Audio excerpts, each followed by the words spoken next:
Assalamualaikum warahmatullahi wabarakatuh. Perkenalkan, saya Andreza, NIM C01171501. Pada kesempatan kali ini saya akan melakukan keterampilan klinik berupa penanganan fraktur dan dislok pada ekstremitas inferior atau ekstremitas bawah.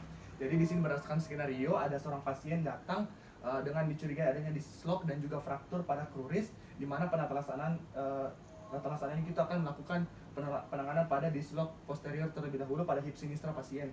Dan di sini pasien datang dengan kondisi terfleksi dan kemudian kadang-kadang juga internal rotasi dan juga dengan posisi abduksi. Jadi di sini pertama-tama kita akan melakukan pertolongan, namun kita perlu memastikan dulu primary survey dan juga secondary survey pasien dalam keadaan baik, dan juga sebelum kita melakukan pertolongan kita melakukan persiapan alat terlebih dahulu. Di sini kita bisa menggunakan elastik perban, kemudian di sini kita menggunakan bomba tekan atau di sini padding atau kasa, dan juga kita menggunakan spalak untuk imobilisasi daripada fraktur pasien.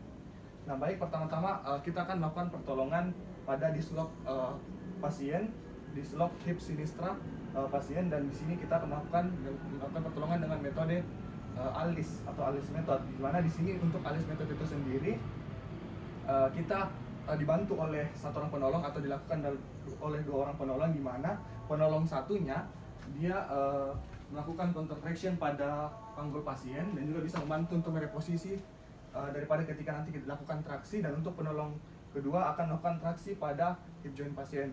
Namun di sini sebelum kita melakukan pertolongan kita perlu mengkonfirmasi bahwa tidak terjadinya fraktur pada pasien, karena ketika terjadi fraktur merupakan kontraindikasi dilakukannya traksi.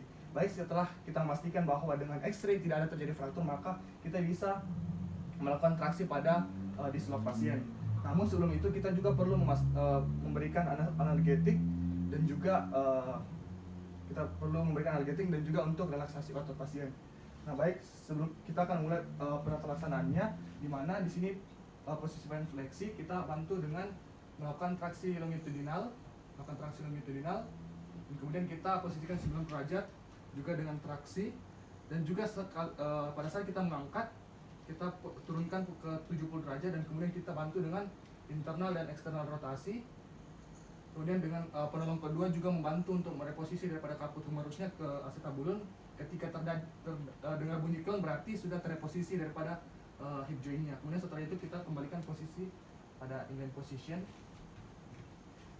Dan kemudian setelah kita melakukan penanganan, kita juga mengevaluasi perbaikan dengan menggunakan X-ray daripada kokse atau area pelvis dengan posisi dengan posisi PA. Baik, untuk metode yang kedua kita bisa menggunakan dengan metode Bigelow. Prinsipnya sama, kita dibantu oleh penolong kedua, dua orang penolong, yang satu untuk memfiksasi daripada panggul pasien dan juga membantu mereposisi daripada kaput femurnya, dan kita sebagai penolong pertama melakukan traksi pada pasien.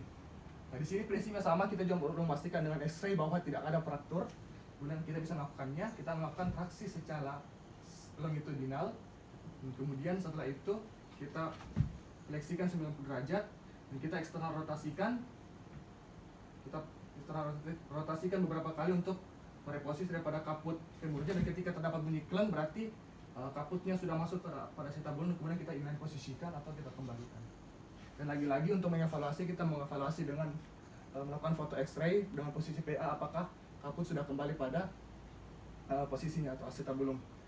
Baik, untuk berikutnya kita akan melakukan penanganan pada fraktur kruris pasien, di mana di sini terdapat fraktur pada kruris pasien atau pada proksimal daripada fibula. Dan di sini sebelum kita melakukan penanganan, pertama-tama kita lakukan foto radiologi dulu, kita mengkonfirmasi dulu bahwa benar terjadinya fraktur, sehingga kita akan melakukan imobilisasi pada pasien.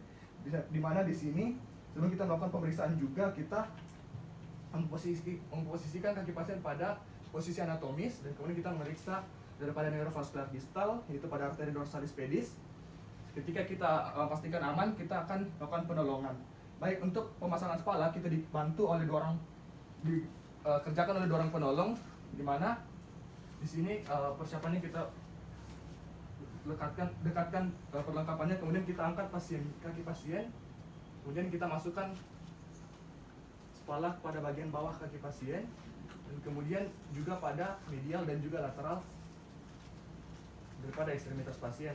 Kemudian setelah itu kita masukkan kasa atau padding untuk melindungi daripada tulang-tulang pasien yang menonjol.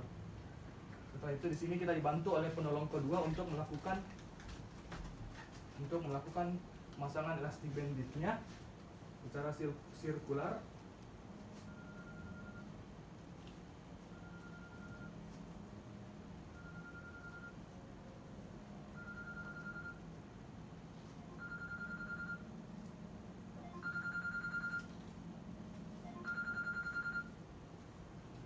Baik, di sini kita melakukan pemasangan plastik banditnya sampai secara keseluruhan naik ke atas, dan kemudian setelah itu kita pastikan juga bahwa tidak ada rasa nyeri, dan juga kita pastikan tidak terlalu berat dan juga tidak terlalu longgar supaya memastikan pasien dalam kondisi nyaman.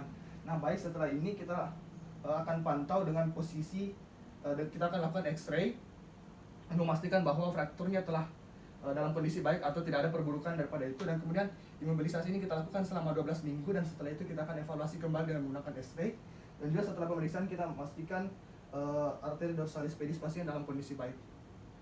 Baik, setelah itu kita akan siap untuk mengedukasi daripada proses penyembuhan pasien. Baik, sekian dari keterampilan klinik yang dapat saya lakukan. Wassalamualaikum warahmatullahi wabarakatuh.